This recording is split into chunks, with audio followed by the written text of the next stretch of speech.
좋은 아침입니다. 히브리서 8장 7절에서 13절 말씀 보도록 하겠습니다. 7절 저 옛 언약이 무음하였더라면 둘째 것을 요구할 일이 없었으니와 8절 그들의 잘못을 지적하여 말씀하시되 주께서 이러시기를 볼지어다 날이 이르리니 내가 이스라엘 집과 유다 집과 더불어 새 언약을 맺으리라.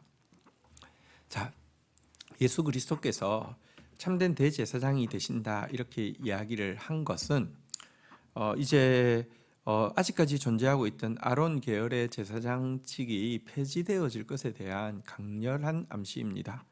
여러분, 그림자가 있지만 정오의 해가 뜨면 그림자가 없어지는 것처럼 또 모델하우스가 있지만 제 집이 지어지어서 입주를 다 했는데 모델하우스를 유지할 필요가 없는 것처럼 이제 참 대제사장이 계시기 때문에 이 모형에 해당하는 제사장 제도는 폐지되어질 것을 이야기하고 있는데요. 하지만 이것은 동시에 제사장 제도를 명기하고 있는 율법의 또 이렇게 변경을 암시하고 있습니다. 근데 율법이 변경될 수 있을까요? 근데 구약에 보면 이미 구약에서부터 이 율법이 변경되어질 것에 대해서 예언하고 있다는 것입니다. 예레미야와 에스겔 같은 선지자들은 새 언약이 세워질 것에 대해서 예고하고 이것은 첫 언약 그 율법의 불안정성을 이렇게 보여주고 있다라고 분명히 증거하고 있는 것입니다. 왜 본질이 온다는 것은 여러분 아무리 잘 만들어도 모형은 본질이 될 수가 없습니다. 본질이 온다는 것은 모형은 폐지되어진다는 것을 이야기하는 것입니다. 왜 옛 언약에 한계가 있는 것입니까? 9절에 보면 여기에 대한 설명이 있습니다. 또 주께서 이러시기를 이 언약은 내가 그들의 열조의 손을 잡고 애굽 땅에서 인도하여 내던 날에 그들과 맺은 언약과 같이 아니하도다. 그들은 내 언약 안에 머물러 있지 아니하므로 내가 그들을 돌보지 아니하였도다. 왜 옛 언약이 폐기되어질 수밖에 없었고 새 언약으로 이렇게 승격되어질 수밖에 없었는지 설명을 합니다. 옛 언약이라는 것은 이스라엘 백성들이 이제 그 애굽에서 가나안 땅으로 나오는 과정에서 광야에서 받은 것이지 않습니까? 그때 하나님은 그들의 손을 잡고 이끌어 내었고요. 그들의 아버지가 되어서 이 율법의 말씀을 주셨지만 이들은 사실은요 그 안에 머물러 있지 않았고요. 또 그 결과 사실 이 율법이라는 것은 이 언약이라는 것은 쌍방간의 관계이잖아요, 그죠? 근데 저들이 이 언약에 머물러 있지 않고 언약을 파괴함으로 말미암아 하나님이 이 언약을 여러분 하나님은 성실하셔서 사람이 아니기 때문에 파괴하실 수 없지만 파괴하시지도 않지만 인간이 이 언약에 대해서 거절하고 이 언약 안에 머물러 있지 않음으로 말미암아 언약에 약속된 수많은 그 축복들과 그 약속들이 이들에게 임하고 응할 수 없었던 한계를 가진 시대가 구약 시대였다는 것입니다. 하나님이 사랑함에도 불구하고 그들의 거절 때문에 인격적인 하나님이 그들을 돌보실 수 없었고 하나님이 신실함에도 불구하고 하나님의 약속이 그들 가운데 온전히 이루어질 수 없는 시대가 구약 시대였기 때문에 예레미야도 에스겔도 새 언약의 시대가 있을 것에 대해서 이미 구약에서부터 예언하고 있다는 것입니다. 자, 10절 한번 보도록 하겠습니다. 또 주께서 이러시되 그날 후에 내가 이스라엘 집과 맺을 언약은 이것이니 내 법을 그들의 생각에 두고 그들의 마음에 이것을 기록하리라. 나는 그들에게 하나님이 되고 그들은 나의 백성이 되리라. 새 언약은 옛 언약과 어떤 점에서 결정적인 차이가 있습니까? 옛 언약은 돌비에 새긴 것이라고 하면 새 언약은 이 언약이 생각 속에 그리고 이 언약이 마음 속에 기록되어지는 차이가 있습니다. 이것은 굉장한 차이점을 가지고 있습니다. 여러분 마음 속에 그리고 생각 속에 있다는 것은 어떤 뜻입니까? 이건 떠나지 않는다는 뜻이고요. 이건 몰라서 그랬습니다, 잊어버렸습니다, 이렇게 이야기할 수 없다는 뜻이고요. 그리고 마음속에, 생각 속에 언약이 있다는 것은 한 단계 더 나아가서 참된 속죄를 통하여서 양심의 정결함과 내면의 변화가 일어나서 정말 말씀이 내 안에, 율법이 내 안에 살아서 역사하고, 그래서 순종할 수 있는 새 시대이다, 이렇게 이야기하고 있는 것입니다. 그래서 하나님이 우리의 하나님이 되고 우리가 그의 백성이 되어지는 언약의 온전한 성취가 이루어지는 것이 새 언약의 시대다, 이렇게 이야기를 하고 있는 것입니다. 자, 11절 보도록 하겠습니다. 또 각각 자기 나라 사람과 각각 자기 형제에게 가르쳐 이러기를, 주를 알라 하지 아니할 것은 그들이 작은 자로부터 큰 자까지 다 나를 알미라. 새 언약의 시대에 결정적인 차이가 무엇이냐? 사람들이 각각 자기 나라 사람이나 자기 형제를 가르쳐 주를 좀 알라, 이렇게 이야기할 필요가 없는 시대가 된다는 것입니다. 이 말은 전도를 할 필요도 없고 교육을 할 필요도 없다.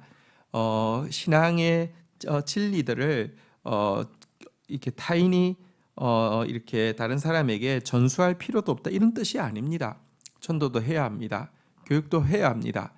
우리 다음 세대에게 이 복음을 전수해야 되는 의무는 우리에게 여전히 있습니다. 그런데 여기에 이런 말이 필요 없게 된다라는 말은 무슨 뜻이냐? 작은 자로부터 큰 자까지 다 나를 알미라는 뜻은 무슨 뜻이냐?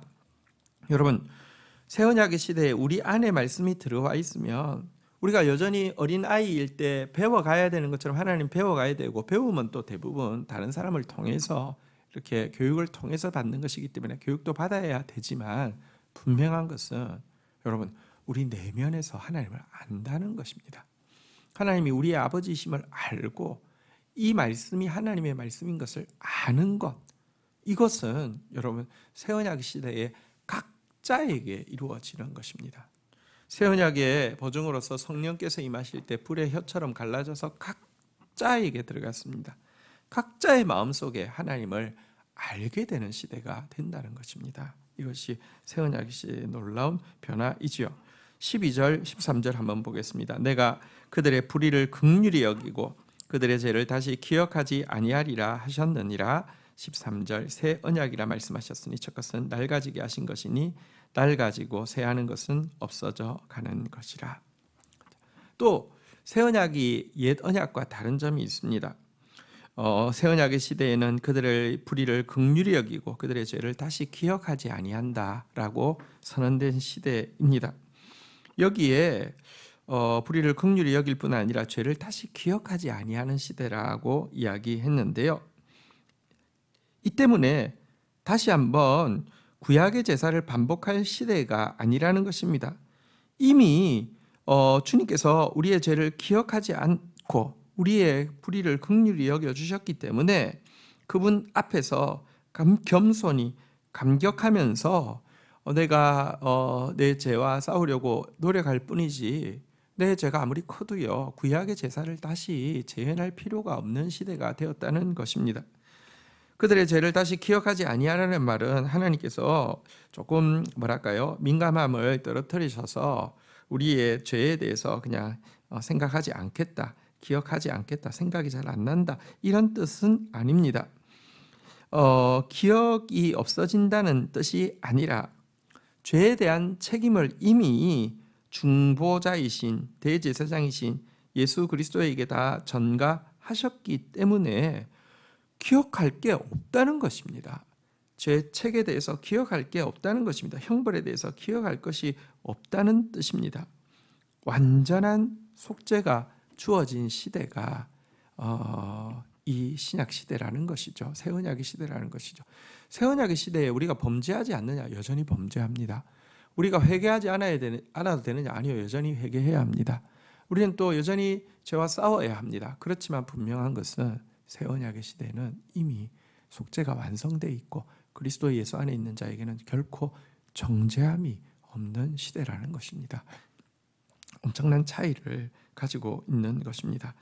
이러할진대 여러분 새 언약이기에 옛것은 낡아지고 없어지는 것이고 이제 이 새 것이 그것을 대체하고 완성하는 시대가 되었다라고 이야기하면서 옛 언약의 이 변경과 이제 대체가 이제 완성되었다라는 것을 선언하고 있습니다. 오늘 주신 말씀 가지고 주님 앞에 기도하며 나가도록 하겠습니다. 주님 감사합니다. 옛 언약으로 말미암아 기억하지도 못하고 이해하지도 못하고 순종하지도 못하고 또 속 깊은 나의 내면의 변화도 양심의 정결함도 얻을 수 없던 우리에게 예수 그리스도를 보내주심으로 말미암아 새 언약의 시대가 시작되어지게 하여 주셔서 우리의 양심이 정결하며 우리의 내면이 변화되어지며 우리로 하여금 하나님의 말씀을 알 수 있고 기억할 수 있고 실행할 수 있게 해주신 주님 감사합니다. 우리 각자에게 임하셔서 하나님을 아는 자로 만들어주신 것을 인하여서 감사하고 우리 각자에게 주의 속죄가 완성되어짐으로 말미암아 더 이상 구약의 불완전한 제사에 돌아가지 않아도 되며 또 이 완전하게 속죄하신 예수 그리스도 앞에 언제나 나아가서 또 새롭게 하심을 입을 수 있는 새 시대를 열어주셔서 감사합니다. 새 언약의 시대를 사는 성도답게 오늘 하루도 살아드릴 수 있도록 저희를 붙들어 주옵소서. 예수님의 이름으로 기도 올립니다. 아멘.